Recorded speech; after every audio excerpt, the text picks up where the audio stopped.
Hello everyone, I'll be explaining about security risks and protection mechanisms in website performance. So, I'll be explaining the potential risks that are common when you use websites and the ways you can protect yourself from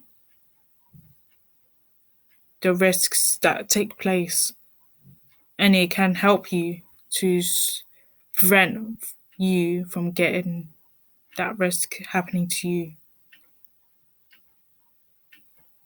So hacking is quite a common one. So a hacker is a person that gains access to a computer or data that does not belong to them. They do this by breaking into codes and passwords of another user who is the owner of an account and login. So the hacker can hack data that is personal, such as computer, customer and payment details, date of birth, or any other information which is personal. So they can corrupt files and data and they can cause such damage to the computer itself. So hackers can people that hack computers tend to steal your information from you, and they can use it for anything. Basically, they can actually use it for going on. They could spend your money, or they could or they could share it to a third party or something, which can be detrimental. And no one likes getting hacked. I know I've seen people get hacked on Facebook. Now I've got hacked on Facebook as well. I had to create a new account a long time ago, but I've learned from that. And they can sometimes with online banking they could actually put fraudulent claims to your account. Like they could spend your money or they could steal your money without you even knowing. Or they could be using it for that reason. So you have to be careful. But I will talk to you about the preventions you could take. So viruses are programs that are created to cause harm to a computer system so they can cause your data to disappear and cause the computer to freeze, and eventually it will start shutting down and there'll be no use. So viruses come in different forms like email attachments, USB sticks, downloaded files, or websites visited on the internet. So most viruses are used mainly for stealing data. So it's kind of similar to hacking, but the virus is actually something you don't really know about. So the hacker could be the one doing it. The person that's hacking your computer could put a virus in without you even noticing what. Because that's why I said viruses come in different forms. Because sometimes they come in different forms due to the fact that hackers are some people are quite clever and they know they won't get caught in doing it. But I think it's very hard to investigate things that are online these days because most people are becoming more vulnerable online and they're becoming more loose with it. Like no one's taking precautions basically. And I think viruses, it's very difficult to find out what a virus. So there are ways you can protect yourself from viruses. I'll come to that in a while. But for now, it can come in different forms and you don't really know what a virus looks like. You don't even know if that thing, the email you're opening or that USB you're using or the file and the website you're visiting are actually viruses because it can muck up your computer and it can destroy anything that's inside your computer. So a computer worm is a standalone malware program that replicates itself in order to spread itself to other computers. So it does not actually cause an effect on the files, but on active memory, it can start to duplicate itself, which can include the internet and email. So they usually use parts of the operating system that are automatic and unknown to the user. So the only time which worms could be noticed is if the replication is not controlled, as it would consume system resources that can cause it to slow down or even be halted. It's a bit like a virus basically, but it's a malware program. But some people can.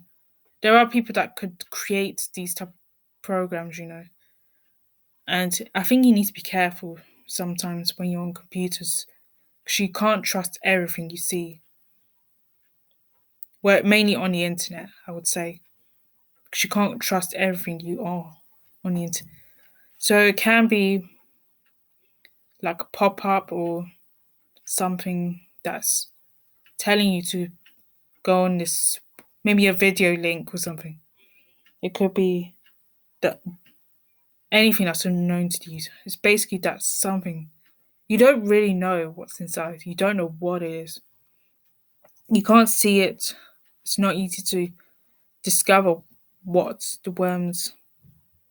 You can't discover how to find worms because it's not that simple to notice it. It's like the virus one. It's a bit harder to notice it. So a Trojan Horse is a computer program which appears to be safe, but actually it performs tasks which can cause harm to your computer. And it can lead users to give out their personal information, which could be taken by criminals. So one example for Trojan Horse is if there's an email sent to someone about shopping online or watch a video online. And it can be something contain something damaging and infectious once the user has clicked on their email. So you can muck up their system, their computer, because it's a bit like the worm, but the worm doesn't really. It's really hard to notice. I think it can infect the wires, like hardware wires, and I think the worm can affect hardware, but this is just more to do with the program that you're using. It can come in different forms, like emails and things. It mainly comes as an email. It's a bit like a pop-up, like on your account on Facebook or on your website link you're using. And you can post adverts that entices you to click on it. So you have to be careful with that. It can muck up your computer. I think someone could steal your information, and it's a bit like phishing, I would say, because phishing does do that, It can steal your information and can use it for third parties to actually access it, things like that. Identity theft is a crime that's emerged over the years, which is based on someone stealing personal information on their victim and then starting to use that stolen information to apply for bank loans. They could be using it to apply for credit cards and mortgages. So if someone were to buy a product online, the person whose identity was stolen from would complain to the business. that they have given the person back their money, even if they use the credit card to spend the money on the product online. So you need to be aware. So can someone be stealing your identity without you knowing, or someone could be spending your money without? They're all kind of interchange, but they have different ways of that could be risky or something. So it can be like, it happened to me like a few months ago, and I tried to apply for some sort of, wanted it to be investigated. Sometimes they want you to have proof of it, the evidence in front of you. And I tried to provide as much evidence as possible, but it wasn't really going through. So I decided not to do anything about it.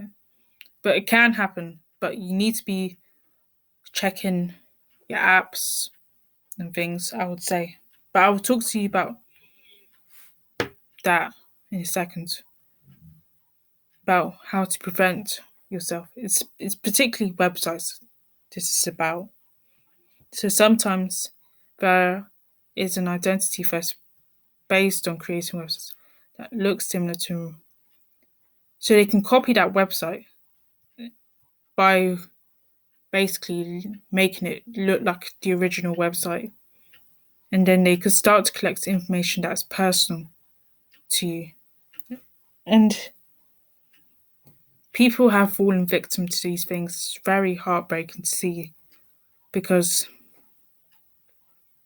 I know I've seen in documentaries people have fallen victim, but they'll use this information as their own identity. So they could be stealing your identity without you knowing, basically, until you start checking. So the imposter can make users enter the details down on a website that looks similar to another organization when they are signing in, which they can use the personal details they have signed up as their own identity, basically. So HTTP stands for Hypertext Transfer Protocol Secure. So you tend to see it when you are on. You tend to see it when you. It's before the www dot web part of the link.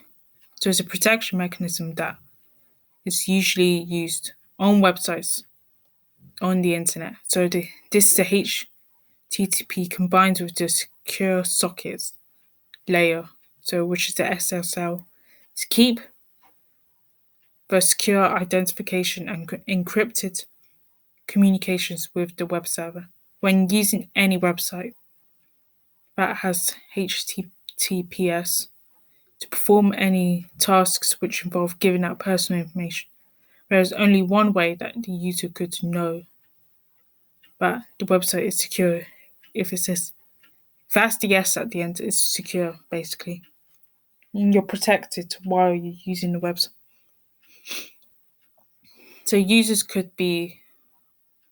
should be aware that only parts of the website might contain HTTPS. So having that in place can create a secure channel which can be used on an unsecured website, for example, making purchases online or online banking. So it's a very good tool if you are checking. You need to be checking if you're on that HTTPS. If that's the S sign, you are safe. But do be aware that only parts of it is secure. And you do need to be on your horses. You still need to be vigilant anyway. So the secure sockets layer is an unusual way of creating a secure connection with the web browser. When the user visits a website that is secured using SSL technology, there's an encrypted link that is provided for both web browser and a web server. So when using the internet, SSL can protect up to millions of users each day by using a secure connection. The web server should have an SSL certificate, which are small files that keeps the organization's details secure by using cryptographic key. And when it is installed, the way the web page to be secured is that you can be kept you can keep a secure connection once the HTTP protocol and padlock are activated to provide the connection from the web server to the browser. So it's a very good tool. It's when you're using websites, you're supposed to be protected. And you need to protect. I think it's very good by having that tool. But you need to install it so you can be able to use it. You tend to see the padlock at the end. I think it's after the link, and there's at the side, like I think it's the right hand side when you're clicking on that board on the box that has the link on it. That means you are secured basically, and you have that layer installed or activated basically. So strong passwords. So it's very important to have strong passwords so it can prevent hackers from breaking into the account. A strong password is usually a password which does not relate to you in any way, shape, or form, and includes numbers and letters that are random and impossible for anyone to guess. There are some websites which ask users of when they sign up on the internet to have more characters in their passwords before they can gain access to their account. So nowadays, websites want you to provide like maybe between 6 to 8 characters minimum. And you need to have a strong password, and it cannot be your pet's name, or it can't be what's your mother's maiden name and that. It's not going to help you because people will know that for sure. And they could start hacking into your account, which you don't want. So there are some websites which ask users when they sign up to the internet, like I said, they need to provide like a strong password. So this can prevent hacking from happening, and the user can use the website freely without any inconveniences. So the problems can also happen to businesses themselves if the database of the customer's details go missing, which means they need to be secure and can stop malicious software programs from causing damage. So it can protect you from that if you have a very strong password. And regardless of any account you're using, you can't. I think using the same password is not a very good idea neither, because it can cause problems. If you want to rehearse that password, make sure you write it down. My advice for having a strong password is to write it down on a piece of paper and try to rehearse that password every time you log in to an account that you're using. So write on a piece of paper that password that you want to use. Just think of a random letter, number, or anything like that, and to write it down on the paper and try to remember that password as much as you can until you learn, until you don't need the paper anymore. Then, but they will tell you to change your passwords like every few months or every few years or things like that. Depends on the company you work for or the company you're studying in or whatever you're doing. So enhanced firewalls. So a firewall is a protective barrier that constructs networks and computers and protects them from unauthorized networks coming through, and they will not be accessed by the user to cause damage to the networks and computers. So basically, again, check that website if the user wants to use it or not. If they don't want to use it, they could just take it off, basically. They don't want that network to come in, basically. You can protect them from that website that could potentially be harmful.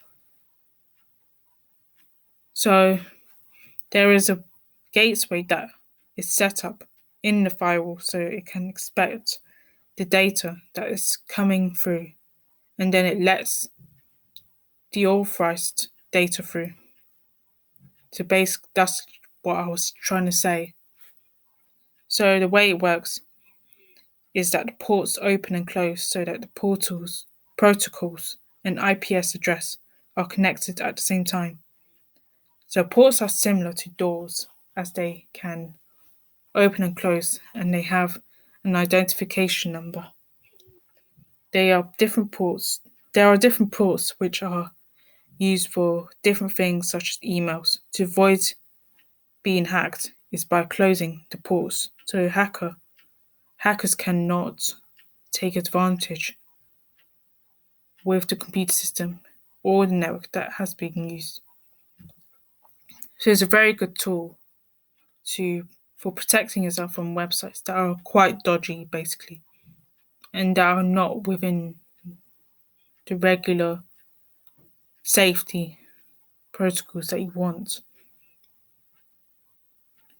It protects you from getting hacked or giving out personal information that's not really necessary, basically.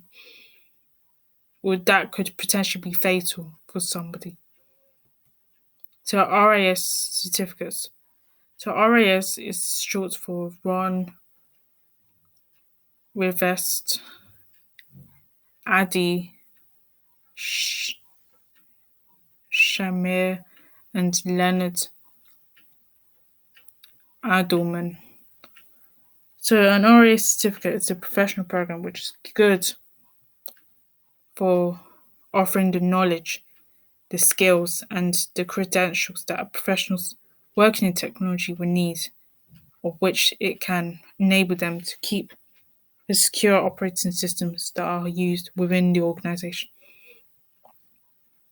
The certificates are basically signed digital signatures that can lead to some kind of employment. So it's a very good thing. I think if you have that certificate, then you might get jobs in anything to do with network operating, maybe no, anything to do with managing the network or managing the company's databases and things and servers and such.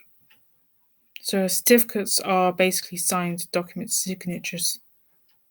They have to be digitally signed. And so one certificate is signed by using the private key. The other certificate is called the verification certificate, which is given to the user with it being signed and with the data that goes with it. So it's always good to have that private key. Private key is very safe compared to a public one. It's a bit like an email you use, but it's not really relevant to this. But emails, there's encryption, decryption, so you can change if you want to encrypt the file for safe. But yeah, I think you have to have a decryption key to open that file. So you know. So this certificate is used for identifying the user with the signature matching up the file, so you can check to know. So this is just an identification thing, really. So alternative methods of authentication. So now there are new methods that are becoming more popular with the use of digital signatures. So there are similar to traditional signatures, except it is digitalized version of it. So used they are used for identifying the user by recognizing them with the usernames and passwords, which the user would use as their identification of when they are accessing their account. So there are some authentication methods which can be used, such as face recognition. So the computer can recognize people's faces by scanning it with a special computer. So when you access the website or computer, it will only recognize your face and no one else's. So basically, you are the holder, or you are the person that owns that computer. So that could be found on iPhone. I think certain phones you can do that now, like iPhone, because they have their own face recognition now. It's the latest iPhones that have it. My sister has an iPhone, and her phone does that. And fingerprints is another thing that phones can do as well. When you access phones and things, like it can recognize your print and no one else's. Basically, it's the same as the face, and same with the iris one. So it can recognize your eyes and no one else's. If you're going to a secure location, they would do the same thing. So these are the websites you can use. I don't recommend you use Wikipedia, but I did at the time, but I kind of felt guilty for doing that. So I hope you liked this video. Share, subscribe, and never miss a thing. I hope you learned something today. I know this video is quite long, and I know it can be a bit hard to follow, but hopefully you've understood and you've enjoyed it. So thank you for watching. I'll see you in the next one. Bye.